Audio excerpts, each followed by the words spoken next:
Hello, good evening, and welcome to Unacademy IAS, a one stop destination for all the English medium civil services aspirants. Welcome to the first session of the new initiative Fundamentals of Indian Economy. Under this particular initiative, in this full week, every day, I'll be live on YouTube starting from 8 p.m. In these particular sessions, we will have a look at important concepts that you need to understand the basics of Indian economy. In today's session, I'll be covering certain important basics and I'll also be discussing the concept of gross domestic product. And once I discussed all of this, we will also solve certain practice MCQs. We will also solve certain PYQs that have been asked from these particular topics in the last 5 years. And I will also tell you if there is any kind of a question which has been asked from this particular area in the mains examination as well. Am I audible to all of you? Please do let me know. Yeah, I'm looking at the chat section. Am I audible and visible for all of you? Please give me the confirmation so that I can start the discussion for today. Done. Let's start. So, before I start the discussion, all of you, please listen to me. What I want in these particular sessions is your undivided attention. For the next 1 to 1.5 hours, I want your complete attention. And once you have full attention, you'll be able to understand the concepts in a very detailed way, whatever I'm discussing in the session. And I know a lot of you have the habit of noting down, writing down, jotting down whatever I say, whatever words will come from my mouth. Please do not do that. Reason being, let me complete the session. After the session is over, the PPT in the PDF format along with the notes will be uploaded in my Telegram channel. These will be uploaded in my Telegram channel. And this is the QR code of my Telegram channel. If you're yet to join, please join this right channel. And after the session is over, download. Now listen to the discussion. If you're someone who is preparing for civil services 26 and 27, you need to have complete coverage of the static portion. You need to have detailed coverage of current affairs. You need a reading material, the prelims as well as mains test series. All of this is available once you join our courses, which is available at a price of 19,999. And if you use the code IAS English, you will also get an extension of up to 12 months. Those who are interested, do check out the details by clicking on the link provided in the description below. Now, let me start. So, the main topic today is the topic of discussion. The central topic will be GDP. Do not worry about that. Do not worry about the definition. Do not worry about the full form of it. I'll come to that in some time. But before understanding the concept of GDP, there are certain important basics. There are certain important basics that you need to understand. Let me start with the basics and we'll use all of these basics to understand the concept of gross domestic product. Now, let me start with a very simple question to all of you. Can everybody see I'm holding right certain product in my hand?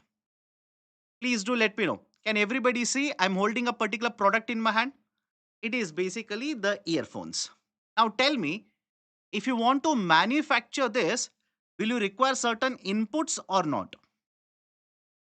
Will you require certain inputs? I'm using the term inputs.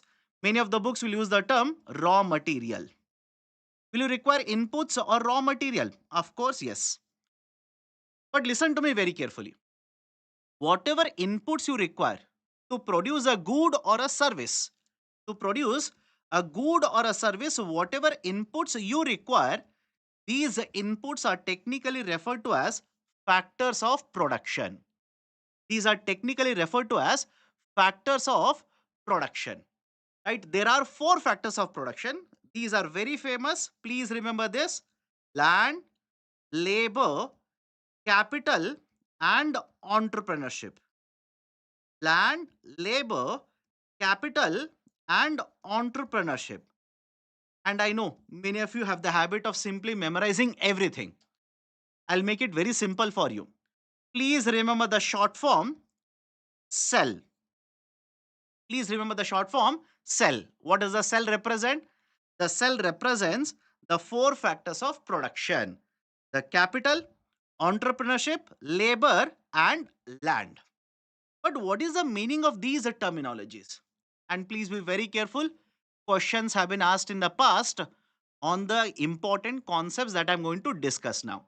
And I'll show you what kind of questions have been asked. We will solve them. Don't worry. Starting with the first one, land. If I ask you, there is the first factor of production, land. How do you define it? A lot of you will simply say, sir, land is land. What do you mean define it? Land is land. Whatever you see around us, that is a land. Surface is land.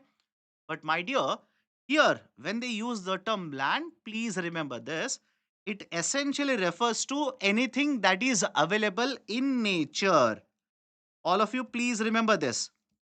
Anything that is available in nature, that is available to us, we are not producing it. It is available in nature. That is called as land. Is everybody okay with the first terminology here? For example, right, let's say the surface of the land or something that is produced by nature, right? All of this is counted as a part of land. And why should you remember this? There is one more term called as capital here. Please look at the third term now. This is the first, second, third, and fourth. There's a fourth term, capital. What do you understand by the term capital? Remember, anything that is produced by us, this is not available in nature. Anything that is produced by us, which will be used for further production in the market, that is called as capital. Everybody is able to understand? Please do let me know. Anything that is produced by us, which will be used for further production, that is called as capital. And whenever you talk about capital, there are two types. I'll come to this. Just give me some time. Okay, so first one is a land available in nature. Third one is a capital, anything that is produced by us, which we are going to use for further production. Second one is labor. Now, there is a term called as, right? I hope all of you understand this. I want your participation now. There is a term called as human capital.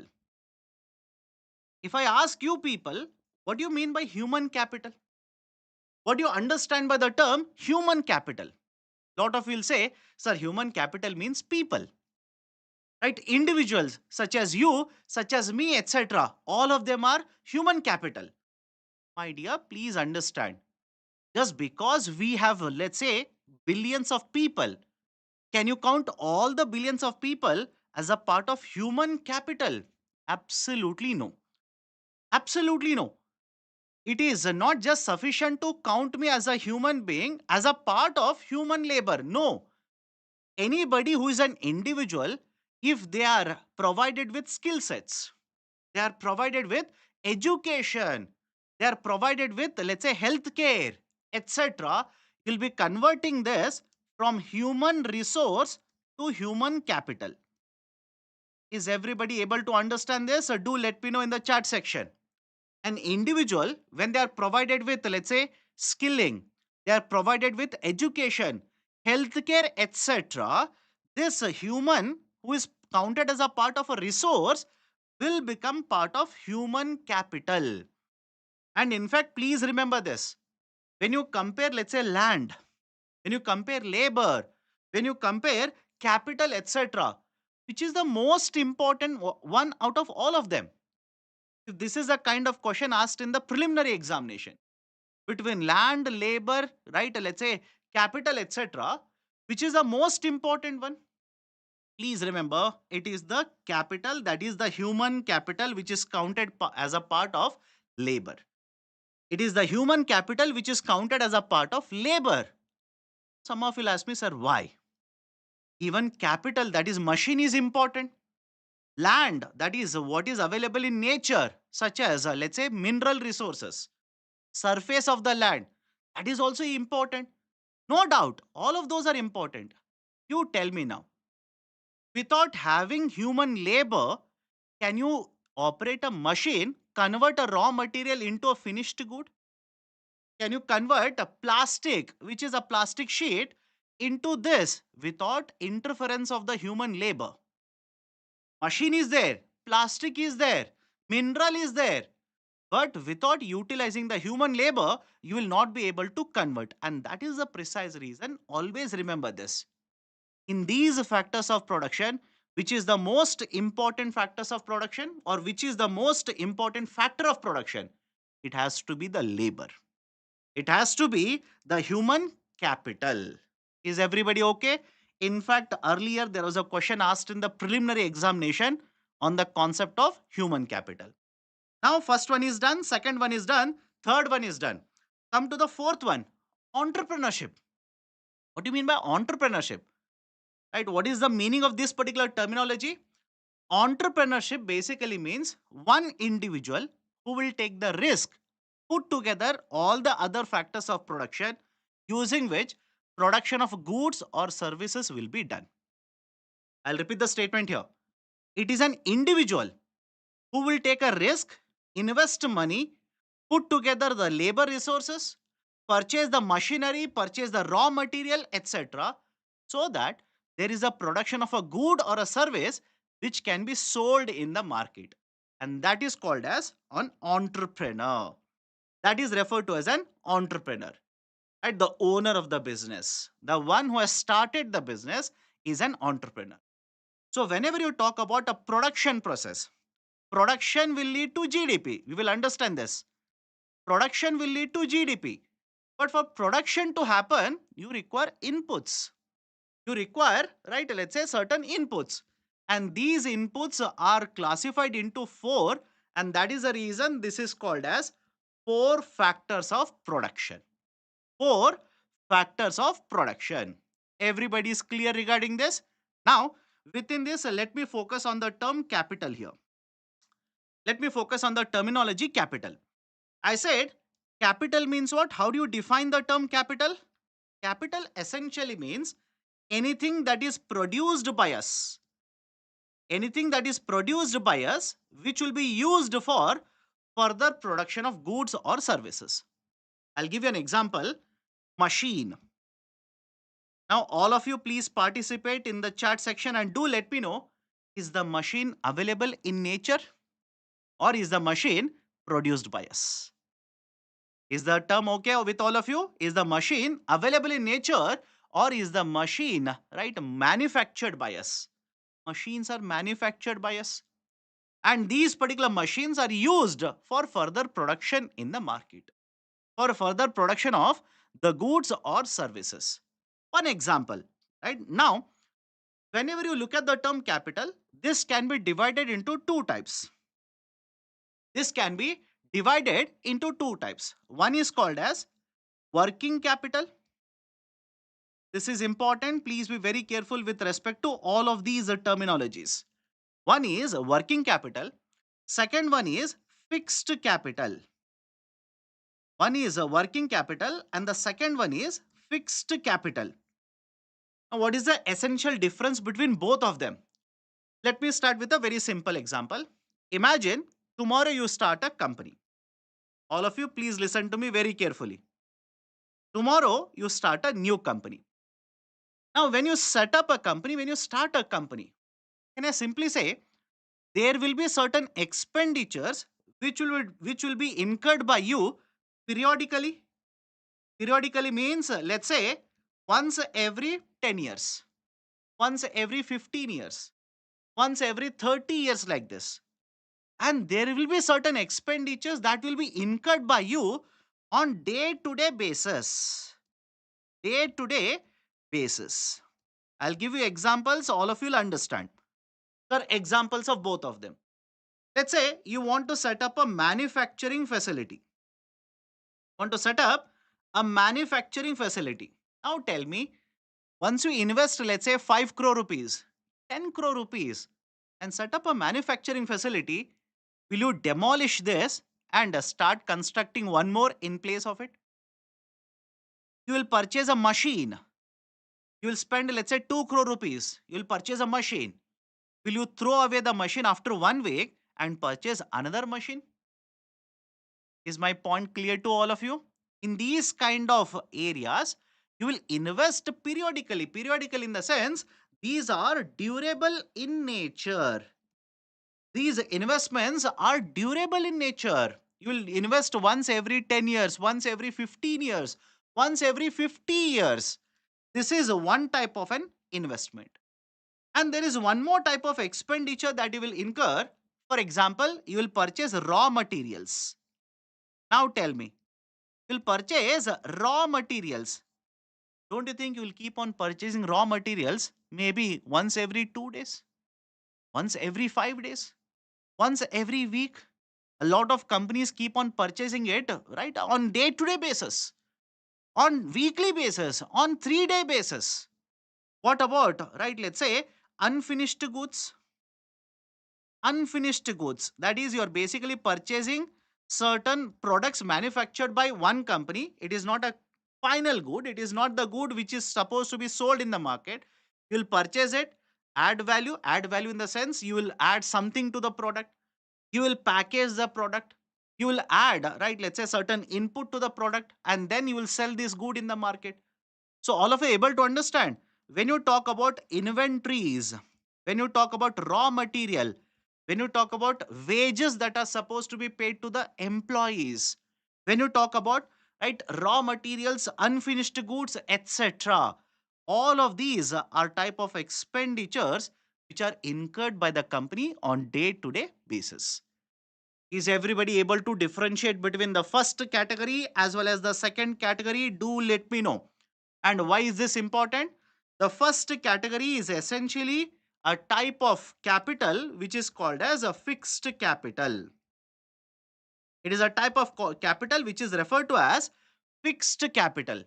Whereas the second category that I've written here is a type of a capital which is referred to as working capital. So working capital, there are multiple definitions. One definition right now, simply remember, the expenditure that is incurred by the companies, by the firms, for continuing the day-to-day operations, for taking care of the day-to-day operations. That is called as working capital. And what about fixed capital? In case of fixed capital, the company will incur expenditure, but not on day-to-day basis. These are assets. These are durable in nature. These are going to be again replaced after 10 years or after 20 years or after 30 years. That is essentially the concept of fixed capital here. Now, based on this, can we solve a question? Let me see how many of you will be able to solve a question based on the discussion that I've had so far. Solve the question before I give you the key answer. This is the practice question, not a PYQ, not a previous year question.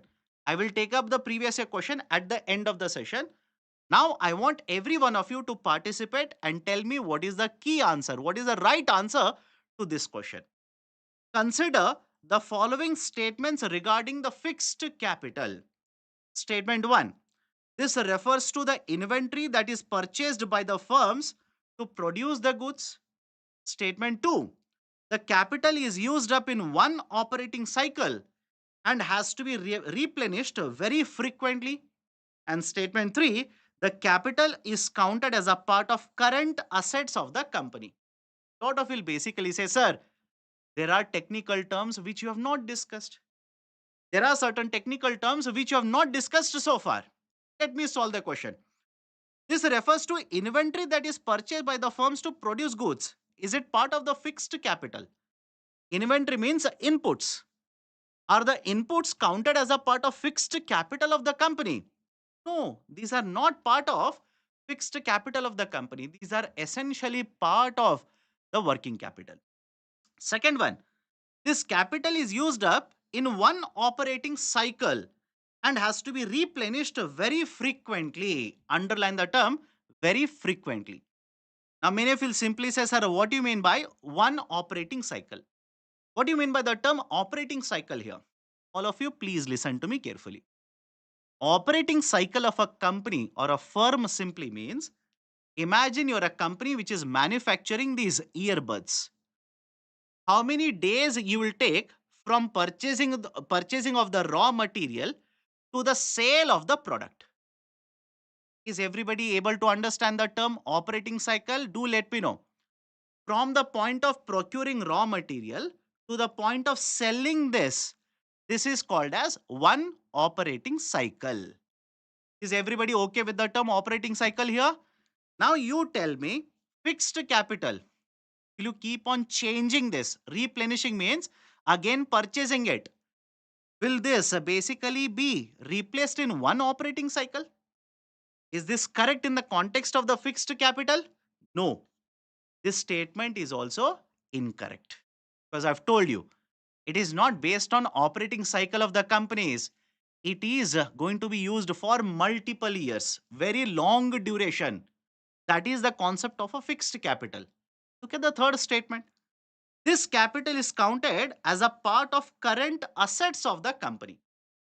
Current assets of the company. Now, many of you will ask me, sir, what do you mean by current assets? Let me explain that as well. Please listen to me carefully. These are the kind of questions which UPSC has already asked. That's the reason I'm starting with these concepts. These are the kind of things which UPSC has tested already in the preliminary examination. Now, what do you mean by current asset? Listen to me very carefully.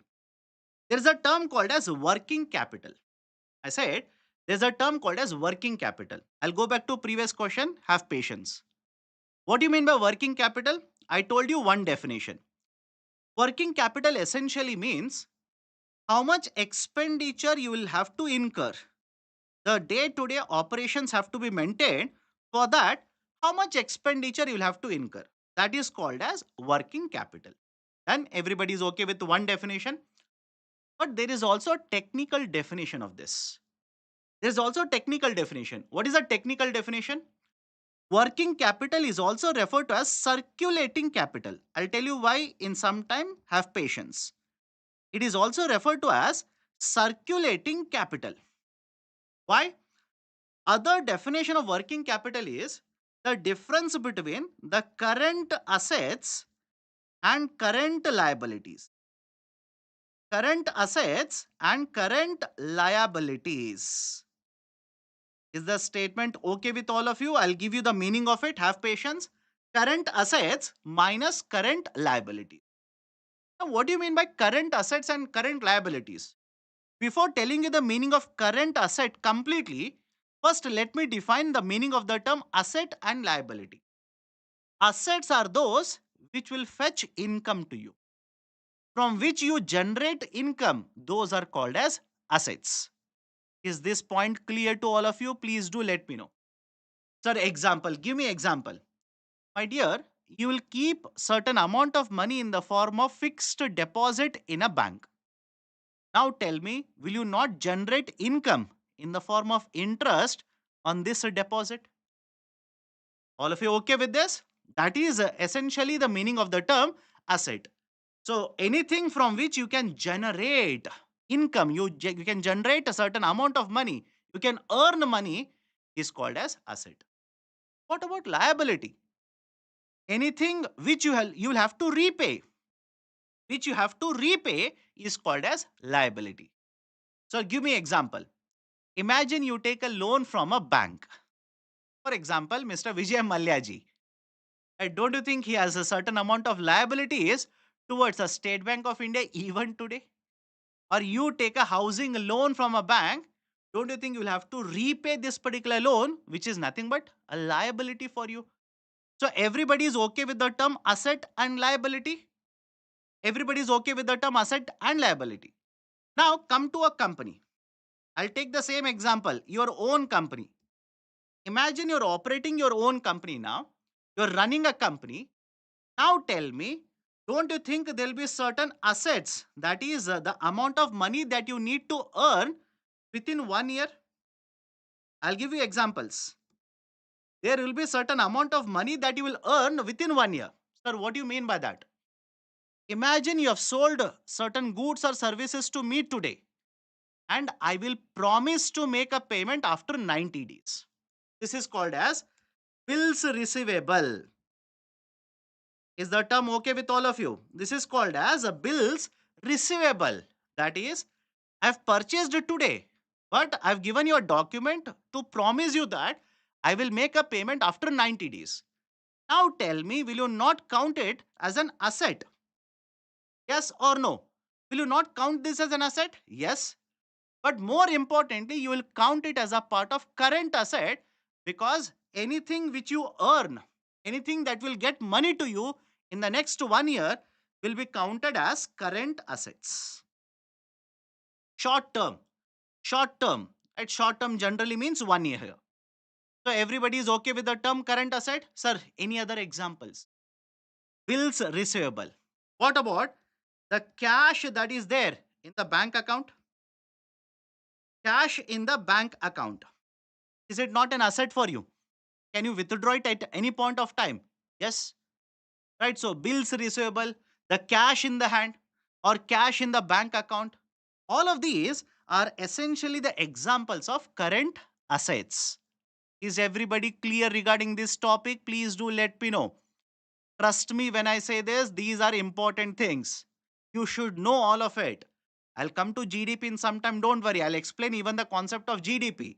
But these are important concepts. Questions have been asked on this. Now come to the other side. Just like you have to get the money, just like you receive money in 1 year, don't you think you'll also have the liability of payment in short duration? For example, you have purchased raw material from some other company, right? You have purchased raw material and you have promised that particular company that you will make a payment after 90 days. Is it not your liability? Think of it. Is it not your liability? Yes, it's your liability. So the bills payable, the bills payable, right? That is your liability and that will be done in short duration. Nobody will take 1 year, 2 year or 3 years to make payments on your raw materials. Nobody will do that. So bills payable. What about, right? Let's say the pending wages for the employees, the pending or unpaid wages to the employees. The wages are supposed to be paid on day-to-day basis. If you delay it, you might delay by 1 month, by 40 days, by 45 days. Can you delay payment of wages for, let's say, 2 years, for 5 years, for 10 years? Wages by default, please remember, is something that is paid on day-to-day basis. Remember this. There is a term wages and there is a term called as salary. Correct? A lot of you will be confused between salary and wages. Salaries are generally done on monthly basis, paid on monthly basis. A lot of you might have received salary today or tomorrow because the last day of the month or the first working day, that is when your salary is done. Whereas the wages, right, are done on day-to-day basis, are paid on day-to-day basis. That is the difference between wages and salary. So pending or unpaid wages, the bills payable, or for that matter, let's say overdraft. Overdraft from a bank. What do you mean by overdraft from a bank? Imagine you are operating a company. From a bank, you will be allowed to borrow for short duration. Is my point clear? From a bank, you will be allowed to borrow for a very short duration. Right? That is essentially called as overdraft facility. But you tell me, if you borrow from a bank for purchasing raw materials, for payment of the wages, for payment of the electricity bill, etc., don't you think the bank would want the repayment in a very short duration? That is not a kind of a loan which will be provided for you to purchase a machine. No. Overdraft facility is essentially for taking care of day-to-day operations of the company. So please do let me know. Everybody is okay with the terminology current asset and current liability? Yes or no? I want a definitive answer from all of you. Yes or no? Current asset, what is the meaning of it? Current liability, what is the meaning of it? And the difference between the current asset and current liability is one more definition of working capital. It is one more definition, that is the difference between CA and a CL is called as working capital. And I said it is also referred to as circulating capital. Said that it is also referred to as a circulating capital. Why? Imagine I've sold raw material to you. I will get the payment from you. I will use this again, right, to purchase raw materials, again to pay for wages of the company or the employees, to pay for electricity bills, etc. Because this money is getting circulated, that is, I will receive, I will pay, again I'll receive, I will pay. Because the money is getting circulated like this, This capital is referred to as a circulating capital. Is everybody able to understand the difference between working capital and fixed capital? Now, do let me know what is the correct answer to this question. Is the third statement correct? Is the third statement correct? This capital is counted as a part of current assets of the company. No, this is not counted as a current asset of the company. So all the three statements are incorrect. So I've taken care of the factors of production. I've given you the concept associated with the fixed capital, working capital, the current asset, current liability, human capital as well. Is everybody okay? Can I move on to the next question here? Do let me know. Can I move on to the next question? Please solve this MCQ now. All of you, I want answer from all of you. Please solve this particular question. Which of the following are examples of current liabilities? Which of the following are examples of current liabilities? Bank overdraft, bills payable, outstanding wages, cash in bank. Which of the following are examples of current liabilities? Current liabilities means what? You will have to repay this. You'll have to pay it back. Right? So let's start. Bank overdraft. You have taken a loan. Overdraft means a type of a loan for purchasing raw materials, for payment of wages, etc. Is it a current liability? Yes. It is a type of current liability. Second, bills payable. The bills payable. That is, right, imagine you have purchased raw materials from one more company, and to that particular company you have promised payment. You have promised payment in the next 45 days, or let's say next 90 days. So short term, in 1 year, is it a liability? Current liability? Yes. Outstanding wages. Is it a current liability? You have to pay the wages in, let's say, short duration. You cannot pay the wages after 2 years, after 10 years, etc. No, that is also a current liability. What about cash in bank? What about cash in bank? The cash that you have in your bank account is your asset. It is your asset, current asset as a company. It's not a liability. Hence, the fourth is incorrect. 1, 2, and 3 are correct. Right option for the question here will be option A. Everybody is clear with asset, liability, current asset, current liability, etc. Please do let me know. Please do let me know, because I'm going to the next concept. Then we will connect all of this to the concept of a GDP, concept of gross domestic product. Now, what is the next concept? Sectors of economy. What are the different sectors in the economy? Now, I'll give you two classification. Please remember both of the classification. And you do not have to write it down. Please go to my Telegram channel after the class is over. You'll be able to download the handout or the notes on this. The two classifications are, one is this classification: primary sector, secondary sector, and tertiary sector. This is one classification. Okay. Primary, secondary, and tertiary. Now, a lot of you will read only this, but suddenly UPSC will ask you question on real sector and financial sector. The question will be asked on real sector and financial sector. One question has already been asked. So what is the difference? Why it is called as primary? Why it is secondary? Why it is called as tertiary? What is the basic idea for real sector versus financial sector? Let me give you the concept in detail now. Listen to me carefully. Primary sector essentially deals with anything that is available in nature. You will use it and process it. Is the point clear to all of you? Do let me know. Primary means what? Anything that is available in nature, you will use it, right, and process it. That is called as a primary. Now, whenever you talk about, right, the production process, when you talk about production process, that is manufacturing something. And before I go forward, listen to me very carefully. There is a term called as industry. There is a term called as industry, and there is a term called as sector. A lot of you will keep on using both of them interchangeably. Lot of you will keep on using both of them interchangeably. Listen to me very carefully. Industry basically refers to group of companies which perform same activity. Is my point clear? I'll repeat it again. Industry means what? Group of companies which perform similar activity or same activity, that is called as an industry. A lot of times you will take multiple industries, you will form a sector that is the larger part of the economy. That is essentially larger part of the economy. I'll give you an example. Mining.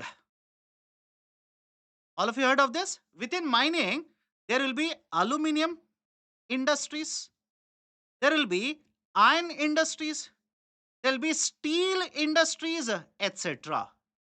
But when you talk about agriculture, agriculture is not an industry, it is a sector. Is everybody able to understand? Services. The best example, if you want to remember, services is a sector. But within services, insurance. Insurance is an industry. Multiple companies which will provide insurance services to you. Banking is an industry. All of you able to understand? Right? So please be very careful. Do not use them interchangeably. Be very clear regarding what is the concept, what is the meaning of it. Now come back to the discussion here. Primary. Examples of primary. The best example is agriculture. The best example is agriculture. Agriculture, mining, etc. All of them are part of primary sector. Now, why this is called as primary? Why do we call it as primary? Is there any particular reason? Or simply first person called it as primary and we will use it as primary? No. These are called as primary because these provide inputs for manufacturing purposes. These are inputs for production purposes. That is the reason these are called as primary. All of you able to understand this? These provide, right, for inputs. These act as inputs. For example, you want to produce a steel. You require iron ore, iron, whatever you want to pronounce it. You want to produce aluminum. You'll require ore. You want to produce, right, processed foods. You'll require agriculture output. So there is a connection here. Primary production will be used in the secondary. That is the importance. Please remember this. Now, secondary. What is done in secondary? Basically, whatever is the output in the primary, it is utilized to promote, right, production, manufacturing within the secondary. That is essentially the concept of secondary, right? This is right, basically characterized by multiple industries. Multiple industries are present in the secondary. Now, finally, tertiary. Tertiary is associated with what? Tertiary is associated with services. Tertiary is associated with services sector. Right? Services sector are part of tertiary, and tertiary will provide supporting services for growth of the secondary as well as the primary. Tertiary, right? I hope you understand this. There are certain books which will say from tertiary there is no actual output. It will provide supporting services for primary and secondary. Hence, there is an output in the primary and secondary. Everybody is okay with the difference between a primary, secondary and tertiary here? Please do let me know. Is everybody able to understand what is primary, what is secondary and what is tertiary? Now, what is real versus financial? This is easier to understand. The first concept is easier to understand. Second one is slightly technical. Real versus financial. The difference is very simple.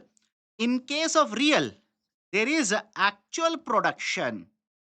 There is actual production, either of a good or a service. There is a certain production happening. Whereas in case of financial, it is more to do with the financial assets.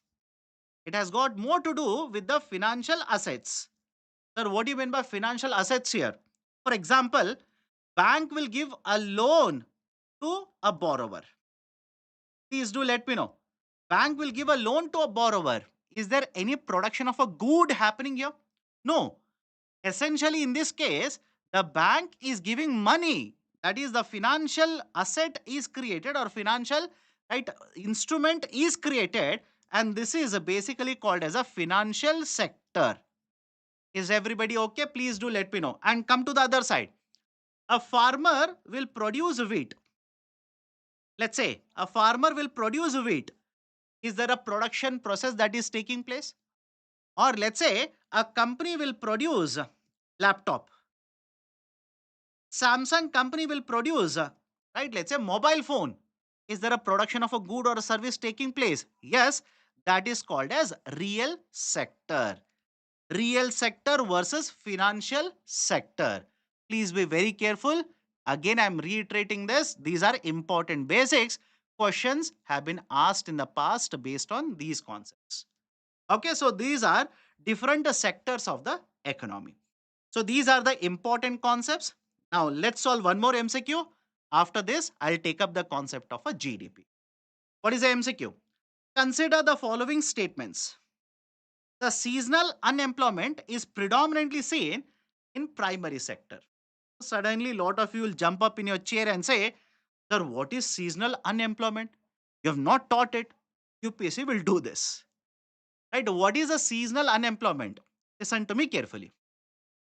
With the change of the season, I repeat, with the change of the season, certain people will lose jobs. This is called as a seasonal unemployment. Everybody is okay with my statement? Please do let me know. With the change in the season, certain people will lose jobs. Example, agriculture sector. All of you, please do let me know now. In agriculture sector, with the change in the season, don't you think lot of people will lose employment opportunities or wage opportunities? Everybody is okay? Yes. This statement is correct, by the way. Anybody has a doubt regarding statement 1, please do let me know.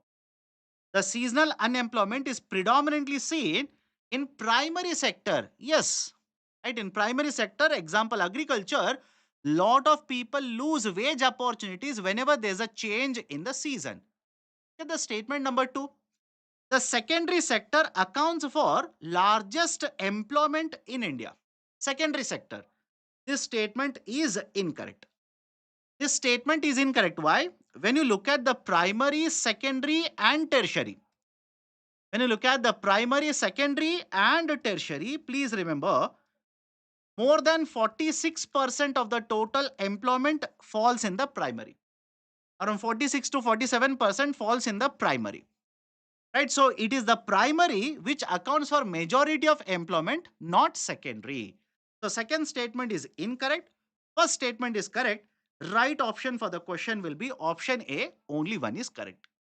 Everybody is okay with the MCQ now? Do let me know. Everybody is okay with the MCQ? Can I start with the GDP now? Can we start with the very important concept, gross domestic product? Now let's start. What is the meaning of gross domestic product? What is the meaning of the GDP? I'll start using the short form henceforth. All of you, please listen to me. The gross domestic product simply refers to the market price. All of you, please remember this. The market price of all final goods and services. Final goods and services which are produced for a specific time period or in a specific time period in a specific geographical location. In a specific geographical location, meaning what? Within the territory of India. Within the territory of India. Whatever be the final goods and services produced in the territory of India, you put together all of them, that will give you the gross domestic product for India. Is the statement clear to all of you? Is the definition clear to all of you? Sir, give me an example. A lot of you will say, give me an example. Imagine, just for sake of understanding, imagine.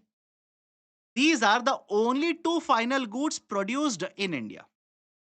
This is one final good. And again, before I go forward, what do you mean by final good? Why am I'm emphasizing the term final good? There are two terms, final and intermediary. There are two terms or two types of goods, final and intermediary. What is the difference between the final and intermediary? Intermediary goods are used as inputs. Simple, please remember this. Intermediary goods are used as inputs in production of one good which will be sold to consumers who will use it for consumption purposes. What is the meaning of all of this? You will purchase, right, let's say, this particular earbuds or earphones. For what purpose? For the purposes of usage. Is the point clear to all of you? You will purchase a car. For what purpose? For the purpose of usage. You will purchase, let's say, Maggi noodles packet. For what purpose? For the purposes of consumption. But on the other hand, what if I say, I'm a shopkeeper? All of you, please understand. I'm a shopkeeper. I will purchase. I own a mobile store. I own an electronic store. I will purchase this particular product. For what purpose? For my usage. No, I'll purchase these so that I can sell it to other buyers in the market. Is the point clear? I can sell it to other buyers in the market. Or let's say somebody who is running restaurant or a hotel. They will purchase Maggi packets. For what purpose? They want to prepare that particular dish, sell it to you, and get the money from you. So, all of you able to understand the difference between a final good and intermediary good? Technical definition I'll tell you now. Intermediary goods are those set of goods which are used to produce other goods. Whereas final goods are those goods which are purchased in the market for the purpose of consumption, not for the purpose of selling. Is everybody able to understand the difference between a final good and an intermediary good? Please do let me know. Is everybody okay with the difference between a final and intermediary good? Now, whenever you talk about GDP, always remember this. You will count only the final goods. You will not count intermediary goods. You will count only the final goods. Why? I'll take a very simple example. Imagine you will produce steel, okay? And the price of the steel is 100 rupees. Using the steel, you will produce a final good, right? Let's say an utensil. Utensil means plate or right tumblers, glasses, etc. You'll produce an utensil and the market price of the utensil is a 200 rupees. Now imagine if I count the market price of the steel as well as, right, let's say the plate here, the market price totally will be how much? 300 rupees. I want an answer from all of you. Don't you think when you are producing this plate, you have purchased the raw material that is the steel worth 100 rupee, you purchase the steel and manufacture the plate and sell it in the market. Are you not including the price of the steel when you determine the price of the plate as a 200 rupees? All of you, please do let me know the answer to this question. I want everybody's answer. When you produce a plate, you will decide the market price will be 200. Will you not include the 100 rupees that is the steel price when you decide the market price of 200 rupees? Will include it. So when you will include 100 rupees in deciding the price of 200, and if you count the steel price again, have you not counted the steel twice here? Please do let me know. Have you not counted the price of the steel two times here? This is the problem called as a double counting. Remember this. This is referred to as double counting issue. And that is the reason I hope you understand whatever is the final goods and services that is counted in calculating the GDP. The intermediary goods are not counted because if you count the market price of even the intermediary goods, that will lead to double counting. Is everybody okay with the explanation so far? Please do let me know. Is everybody okay? Now come back to the discussion here. What is GDP? Definition of GDP? The market price of all the final goods and services which are produced within the territory of India. In India as a territory, whatever is produced, final goods and services, Get the sum total of market price of all of it. That will give you gross domestic product. And there is a very interesting reason why we count the market prices. Some of you might be thinking, sir, why? Why count the market prices? Let's count the number of products. Right? I know a lot of you might be thinking, why do we count GDP in terms of market prices only? Why not simply count the number of units? My dear, one truck is produced and let's say one matchbox is produced. Do you think counting the number of goods as, let's say, the final goods, if you count the number of goods, will give the right representation of how much is produced in the economy? Please do let me know. Right? All of you able to understand this? One truck is produced and let's say one aeroplane is produced and one matchbox is produced. If you simply say three final goods are produced, does it give the right representation of what is the value of total production done in the economy? Right? So that is the precise reason rather than counting the number of goods, the market price, the sum total of the market price of all the final goods and services are counted. Can we go forward now? Everybody is okay with the definition of GDP. Can I move forward? Please do let me know in the chat section. Can I go forward? Okay. Now, associated with this, there are certain important concepts. Who will publish GDP for India? Who calculates? How often do they calculate? And those who are having questions, have patience. Let me cover the concept. At the end of the session, I will address all of your doubts. Have patience. Okay. So, who will calculate GDP and publish this data? And how often is this published? Please remember, under the government of India, under the government of India, there is one ministry, Ministry of Statistics and Program Implementation. Ministry of Statistics and Program Implementation. I'll use the short form now. MOSPI. MOSPI. Right? So this is the Ministry of Statistics and Program Implementation. Under the Ministry of Statistics and Program Implementation, there are two parts. There are two divisions like this. One is the statistics wing. One is called as the statistics wing. And the second one is called as a program implementation wing, PI. The program implementation wing. Within the statistics or the statistics wing essentially is the NSO. It is a National Statistical Office. National Statistics Office, NSO. Under NSO, again, there are two divisions like this. One is CSO and the other one is NSSO. Central Statistical Office, National Sample Survey Office. Is everybody okay with the division here? Please do let me know. Is everybody okay with the division? So specifically, who will publish it? It is the Ministry of Statistics and Program Implementation. And under this, who is responsible? NSO, National Statistics Office. And specifically under this, who is responsible? CSO, Central Statistics Office. Right? So please remember, point number one. Point number two, how often do we publish it? How often does this authority publish the GDP data for India? Remember this particular point. It is published once every quarter. This is published once every quarter. That is once every 3 months. Quarter means it's a group of 3 months. Remember this. It's a time period where it is a group of 3 months counted as one quarter. For example, April, May, June is counted as one quarter. Right? We have completed June now. So the first quarter of this current financial year, we are closed or we are done with that. Right? So quarter wise, the data is published by the MOSPI and this is essentially the frequency. Every quarter, the GDP data is published.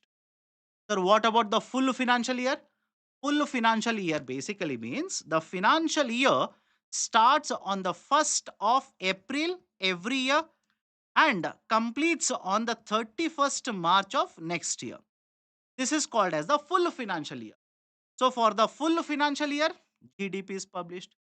For every quarter, the GDP is. And so these are certain important points. I'll go back to the question. Don't worry. Now, how do we calculate GDP? How do we calculate the GDP? How is GDP counted in India? Please listen to me very carefully. There are three methods to calculate GDP. There are three methods to calculate GDP. First method is called as the value addition method or production method. Value addition or production. Second method is called as income method. And the third one is called as expenditure method. I'll go one by one. All of you, please listen to me carefully. If you have doubts, hold on to your doubts. Right after this, we will have a discussion. Let's start. What is the first one? Value addition or production method. Under this, you count the market price of all the goods and services.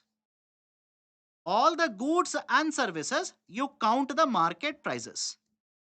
And from this, you will subtract the value of intermediary goods. Now, I want answer from all of you. Please do let me know. From the market price of all the goods and services, if you take out the value of intermediary goods, what is left out in the market? What will be left out in your calculation? Can I simply say what will be left out after this, right? Adjustment is the market price of all the final goods and services. Am I correct? Is everybody okay with this explanation? Please do let me know. Please do let me know. I want an answer from all of you. If you take the market price of all the goods and services, and from that, if you subtract the market price of the intermediary goods and services, what is left out? Only the final goods and services is left out. And the sum total of all of this market price will give you GDP. Because what is the definition of GDP? It is the market price of all the final goods and services. Done? Okay, that is the first method. What is the second method? Income method. Second method is income method. And how do we calculate GDP using the income method? Now listen to me carefully. There is something called as a factor income. All of you, please listen to me very carefully. There is something called as factor income. What is the meaning of the term factor income here? Whenever you provide a certain services, I'll give you examples, have patience. When you provide certain services to a company, company in return will give you certain amount of payment. I'll give you examples here. Let's say you work as an employee for a company. Are you not providing labor services to the company? And the company in return, will they not pay you the salaries at the end of the month? Everybody is able to understand this? Now, let's say you will provide certain raw material to the company. The company will not take it as at a free of cost. Company in return has to pay you something. Again, I hope you understand this. All of this, when you provide raw material, company will pay money to you. When you supply, right, let's say labor services, they'll pay money to you.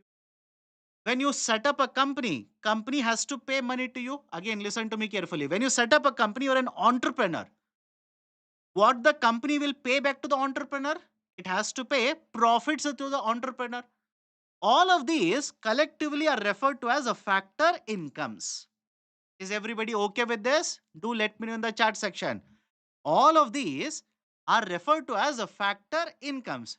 Simple words, whatever you provide to the company, company doesn't take it at a free of cost. In return, the company has to pay something to you.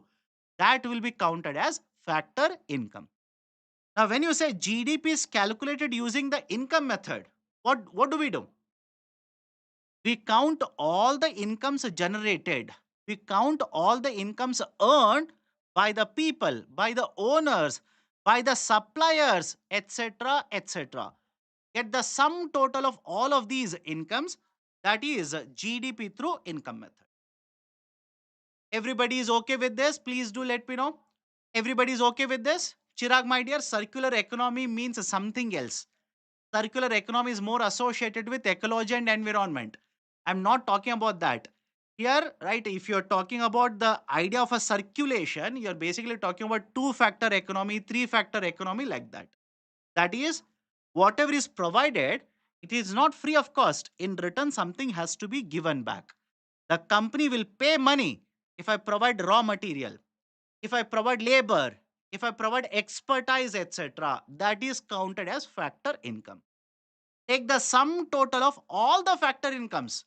That will give you GDP through income method. Come to the third method, expenditure method. What is this expenditure method? Under the expenditure method, the formula is very simple. Let me write the formula first, then I'll give you explanation. C plus I plus G plus X minus M. C plus I plus G within the bracket X minus M. Right? What is this formula? Point number one, what is GDP? The market price of all the final goods and services which are produced in the territory of India. That is GDP in the territory of India. That is GDP. Now, whether the good is exported or consumed in India doesn't matter. If it is produced in India, will be counted as part of India's GDP. Please remember that. Now, let me explain the formula here. C simply refers to how much expenditure is done by you and me. That is household expenditure. On what? Goods and services. Final goods and services, of course. I means what? It is the expenditure done by the companies to purchase the final goods and services. For example, machineries. Machineries.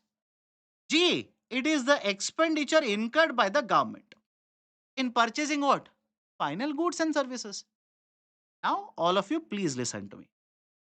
If you get the sum total, if you take the sum total of all the final goods and services which are purchased by households, the government, as well as the companies.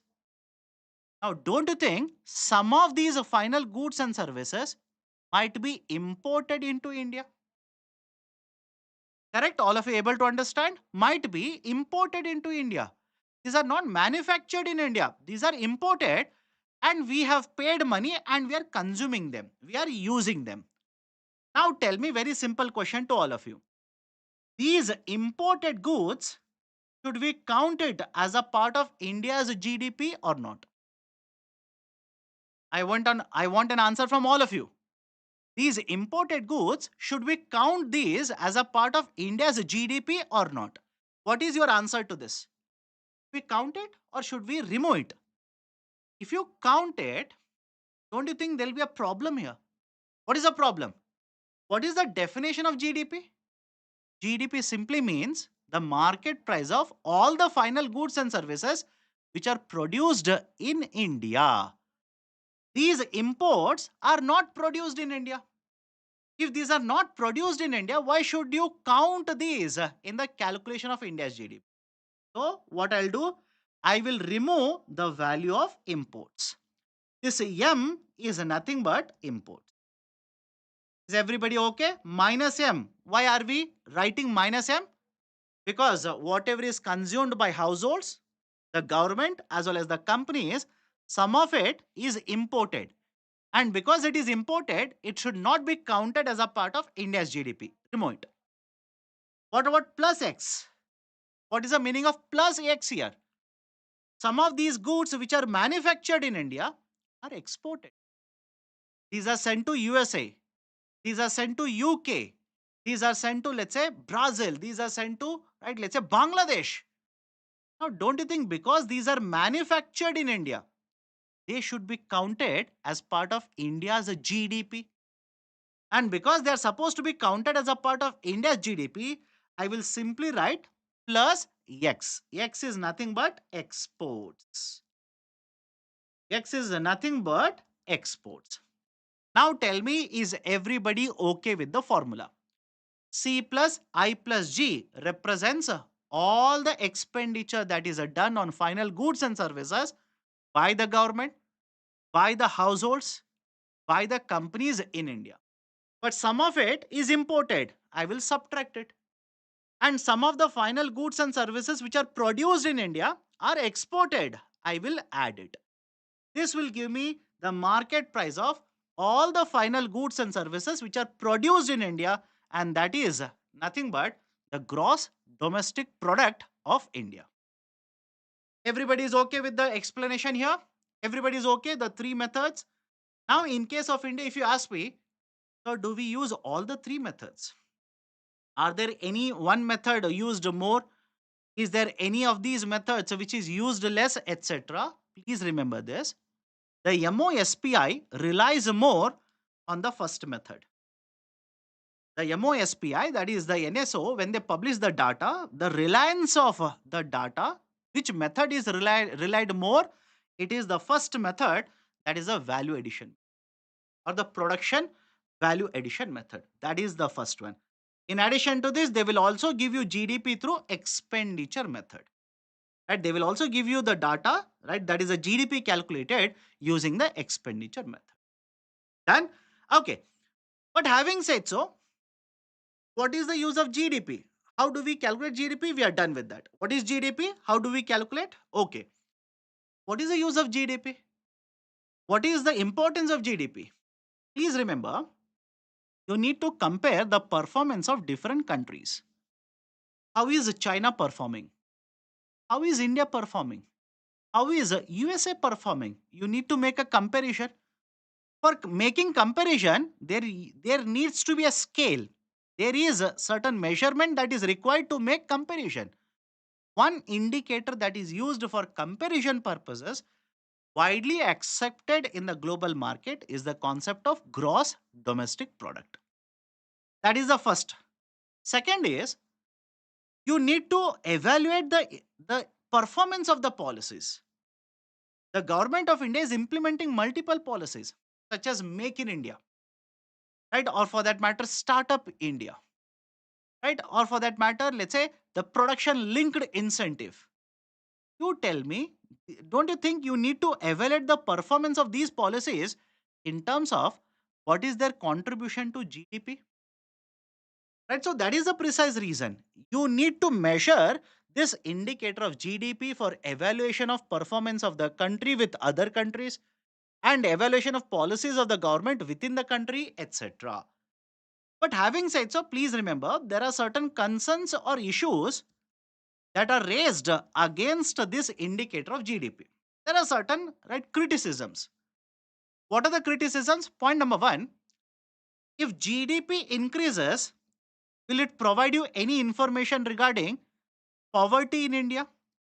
Please do let me know. GDP of India, for example, in the newspapers, you will come across this.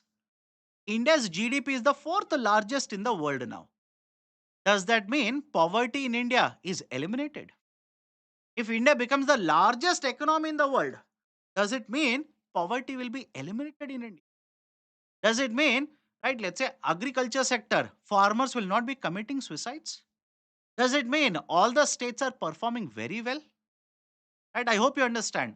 Reason is simple, understand this. GDP is a quantity. It's a quantitative information. It will simply give you, right, quantity. That is, it will simply tell you what is the market price of all the final goods and services. That's it. Beyond that, the GDP will not give you any kind of quality information. For example, how many poor people are there in India? GDP doesn't tell you that information. How many children are going to school? How many children are get able to get access to nutritious food, etc.? All of this quality information is not provided by this indicator GDP. Now, second criticism is this. When you calculate GDP, you will consume certain natural resources. Correct? You will consume lot of resources. And when you consume these lot of resources, you will also pollute the environment. Does the GDP data tell you about the pollution you are going to cause? Think of this. Does it give you any information regarding what is the pollution you are causing? How much natural resources you are consuming? Are you destroying ecosystem, that is a forest of a particular area? Are you basically raising down, let's say a particular mountain which has a lot of natural of that information will never be provided from the context of or from the right, let's say, number of GDP. Lot of these work is done. Remember this criticism as well. Lot of work is done in the households. Right? What is this concept I'm talking about? There is something called as care economy. How many of you heard of this? There is something called as care economy. Right? What is the meaning of care economy? In the household, again, I'm just giving you an example. I don't recommend this. I don't promote this. The household, taking care of elderly people, taking care of children, taking care of household activities is mainly done by whom? It is mainly done in India by women of the household, spouses, right? Spouse, mothers, etc. They are the ones who are taking care of all of these household activities. Are they paid money for it? Are they paid salary for it? Absolutely no. They are not paid anything. But if the same work is done by somebody from the outside, let's say you will appoint a nurse, right, for taking care of your parents. Will you not pay money for it? If you appoint a maid to cook in the house, to clean the house, will you not pay money for it? But when it is, right, let's say spouse, mother, etc., no payment is done. And that is essentially part of care economy. A care economy, lot of activity is done, lot of services are provided, but this is not counted. Please remember, this is not counted when the GDP calculation happens. So, a lot of concerns, a lot of criticisms also have been raised in the context of gross domestic product. Everybody is okay with the discussion here? Please do let me know. Everybody is okay with the discussion? Now, let's solve one more MCQ. After this, I'll show you the previous year questions. What kind of questions have been asked in the previous year? I'll show you those questions as well. We will solve those questions. Please answer this question. What is the correct answer to this question? Please do let me know. Consider the following statements regarding gross domestic product, GDP. It includes the work done in care economy. Does it include the work done in care economy? No, it doesn't include that. It includes even the value of intermediary goods. When you calculate GDP, do you count the value of intermediary goods? No, these are excluded. These are not included. That will give you double counting. Increase in the nominal GDP always means more production. This is slightly technical. Please listen to me carefully. Increase in the nominal GDP always means more production. Let me take one simple example. Let's say all of you can see this, right? The earphones or the, right, let's say earpods, whatever you want to call it, don't worry. Imagine this is the only final good produced in India. If this is produced last year, imagine the market price is 100 rupee, GDP will become 100 rupee. But let's say the cost of raw material goes up. The cost of labor, that is the wages paid to the labor, goes up. Right? In all these cases, what will happen? If the raw material cost goes up, labor cost goes up, can I simply say the market price will also go up?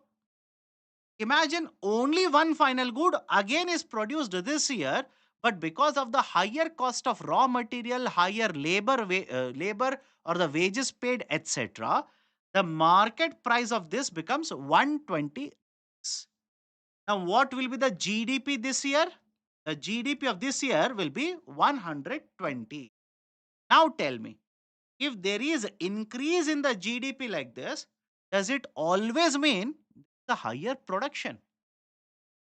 Let me know in the chat section. If there is a rise in the GDP like this, does it always mean a higher production is happening in the economy? No, it doesn't always means the higher production is happening. The market prices could have increased for other reasons as well. As a result of which, the GDP also. The third statement is also incorrect. Right option will be the option D, none of the above statements. Everybody is okay with the discussion here? Please do let me know. Now, let's take up the PYQs. Right, certain PYQs on the concepts that we have discussed, which have been asked in the last 5 years. Let's solve these PYQs as well. Start. With reference to physical capital in Indian economy, consider the following pairs. Consider the following pairs. Farmer plow, computer, yarn used by the weaver, and petrol. How many of these pairs are correctly matched? Do let me know the answer. Please participate and do let me know the answer. How many of these pairs are correctly matched? Farmer's plow, is it working capital? Plow is an asset, and the farmer who will invest and purchase a plow will not keep on replacing this plow weekly basis or monthly basis or even on daily basis. The farmer, when they purchase a plow, they will use it for years together. Is it working capital? No. It is not working capital, it is a fixed capital. Computer, you tell me. You people give me the answer. Computer, is it a working capital or a fixed capital? When you purchase a computer, will you keep on replacing that every week? Every month? No. You will purchase the capital, use it for multiple years. Right? So computer fixed capital? Yes. Third one, yarn used by the weaver. Yarn is nothing but the input. So the yarn used by the weaver, is it fixed capital? No, it is not fixed capital. It is working capital. Yarn is nothing but the raw material. So the weaver will keep on purchasing yarn on day-to-day basis or on weekly basis. So it is not fixed capital, it is working capital. And finally, petrol. Petrol.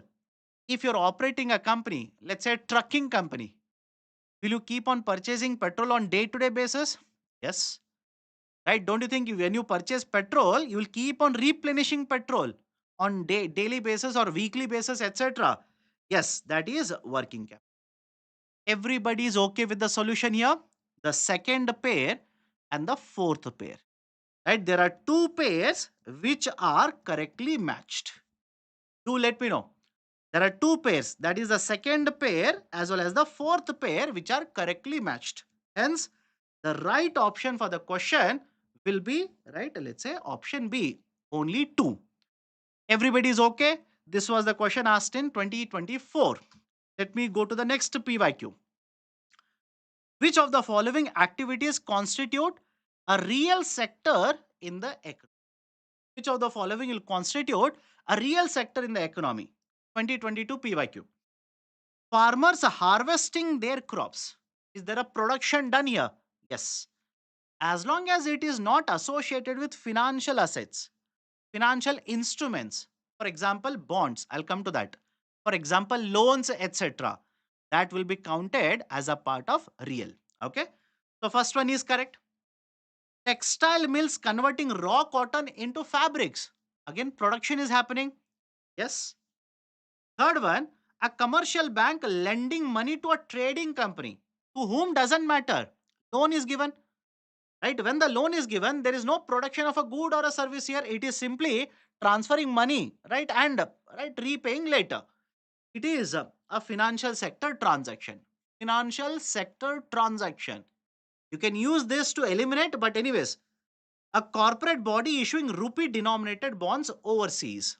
And lot of you will simply say, sir, what is the meaning of it? Bonds are nothing but instruments which are used to borrow. Simple. What is the meaning of a bond? These are the instruments which are used to borrow. These are called as bonds. So corporate body issuing rupee denominated bonds overseas, again borrowing money. This is not part of real sector. It is part of financial sector. Is it okay? Right. So first and second are correct. Right option to this PYQ will be option A. Everybody is okay. Do let me know. If there is any doubt, let me know. Next PYQ. Economic growth in the country X will necessarily have to occur if, question asked in 2013, there is a technical progress in the world economy. There is population growth. There is capital formation. The volume of trade grows in the world economy. Now listen to me carefully. Technical progress in the world economy. Does it guarantee higher GDP in India? Does it guarantee higher GDP in India? No. A is incorrect. Again, underline the term necessarily.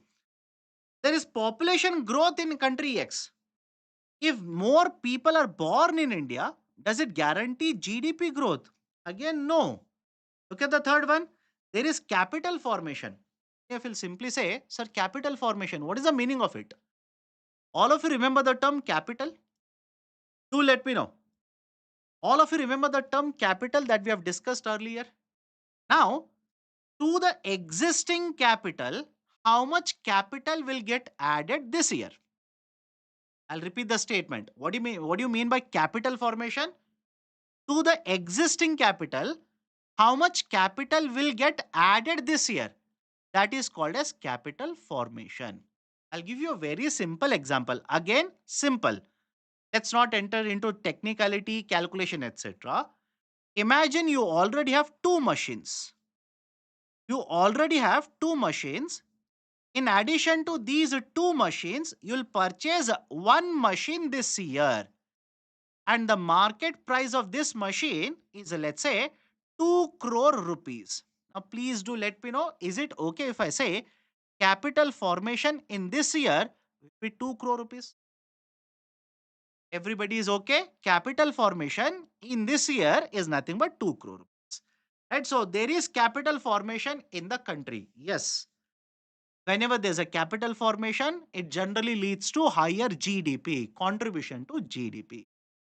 The volume of trade grows in the world economy. Again, there is no guarantee. There is no guarantee that if the global trade grows or if the global trade increases, higher GDP will happen in India. There is no guarantee. Okay. Now, please have a look at one more question here. PYQ.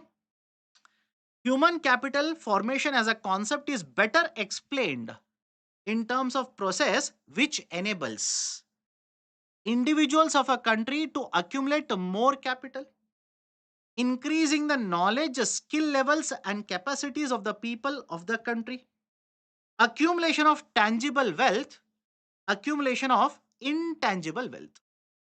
Right? Very typical question of UPSC. Please listen to me carefully. Which of the following essentially are explained or can be used to explain the concept of capital formation? Right? Which of the following? Let's start. Individuals of a country to accumulate more capital. If there are more individuals, they will accumulate more capital. Does it mean capital formation? Think of it.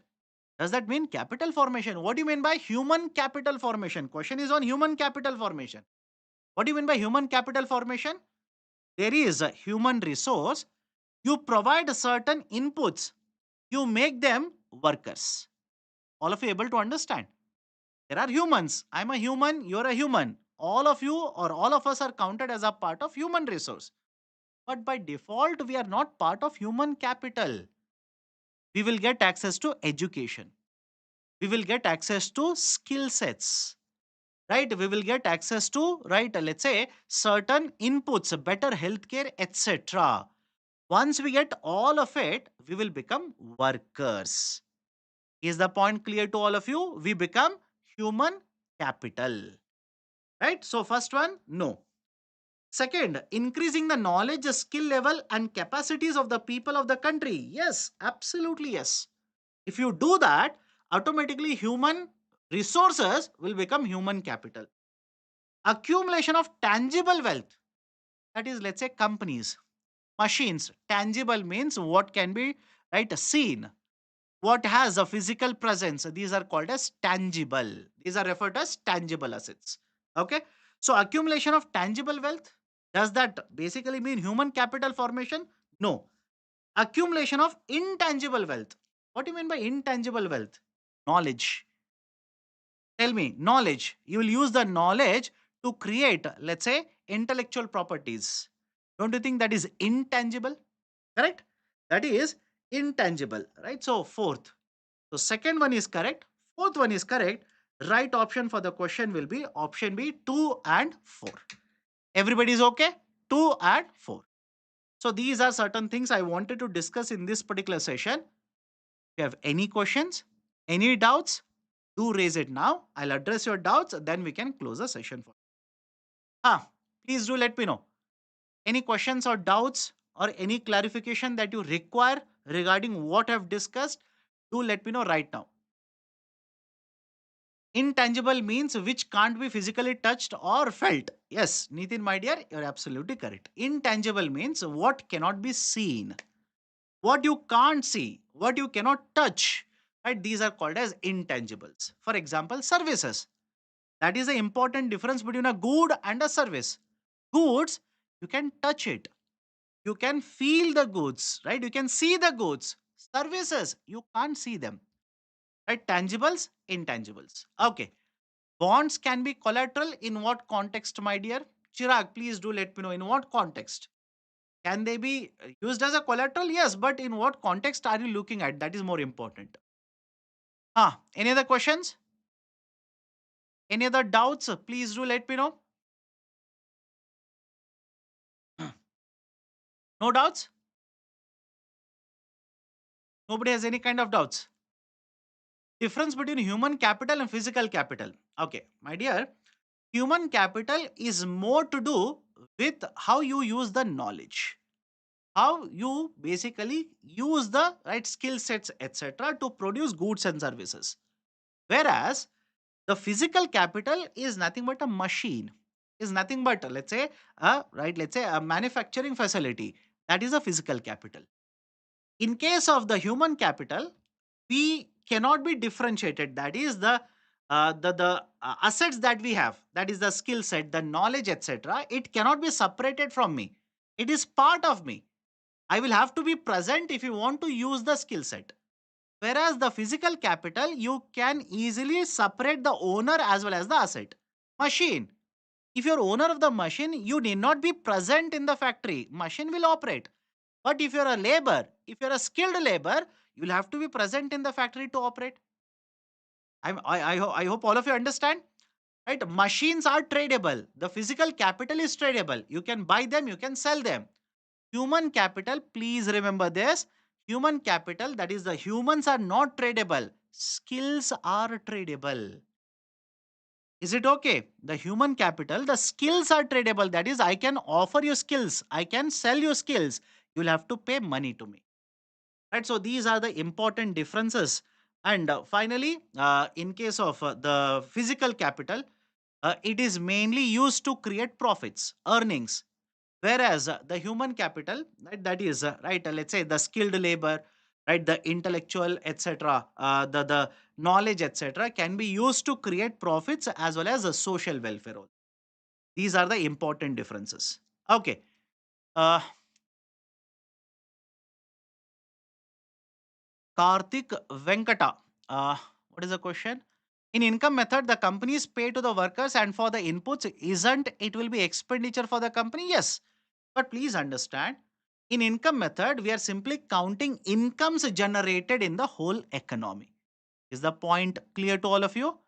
What is the total income? How we are measuring is different. We are measuring the same. In one case, you are measuring expenditure. In another case, you are measuring the incomes generated. Right? That is the difference between the three methods. You are measuring the same number only, but in different ways. That is the difference in case of all of them. Real GDP and nominal GDP, Vijay Kumar, my dear, and others also are asking. I'll discuss that tomorrow. Reason being, I'm yet to discuss the concept of inflation. I'm yet to discuss the concept of inflation. I'll take it up tomorrow. And by the way, if you like this initiative, do not forget to hit the like button. If you are yet to join our YouTube channel, kindly do it right now. And this week, every day, 8 p.m. I repeat, this week, Monday to Saturday at 8 p.m., I will have live sessions on all the days. We will discuss important fundamental concepts. Tomorrow, I'll discuss savings, investment, potential GDP, right? Concept of green GDP, concept of inflation. I'll discuss that tomorrow. Right, day after tomorrow, the fiscal policy, monetary policy. So I hope you understand. In this full week, every day 8 p.m., I'll be taking live session. Do join me. I'll be discussing right concepts. I'll be discussing practice MCQs as well as PYQs. All of this will be covered in this week. So please do not miss out the sessions. Okay. A nature of the good always decided from the consumer's perspective, not from the consumer's perspective, but whether it is used for producing another good or for consumption purpose. That is the most important point. Why are you purchasing this product? Are you purchasing so that you want to use it or you want to sell it to somebody else? That is the difference. Okay. Okay. What is quaternary and quinary? Quaternary and quinary are the extension from the primary, secondary, and tertiary. The traditional economics stop at a tertiary itself, but after that, right, there are quaternary as well as quinary. For example, in this case, we focus on, let's say, research and development, again services only. We focus on, let's say, highest or very high management services, people who are there in the very high level in a particular company, right? So generally these are covered in quaternary as well as quinary services. Okay.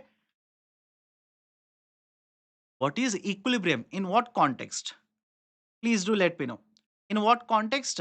Because it will vary from one context to another context, right? That is the question asked by Tech Gaming. Okay. Neetu Gupta says, I was not aware. My dear, I had posted this in my Telegram channel. I had posted a short also. We had posted a question also in the YouTube channel. If you want to be aware, join the Telegram channel. I'll keep on posting updates regarding my classes. Okay. Regarding supply and demand, equilibrium means in the context of supply and demand, there is a concept called as market equilibrium. Market equilibrium, in a nutshell, simply refers to a situation in the market where whatever is the quantity demanded is equal to quantity supplied. That is called as market equilibrium. Okay.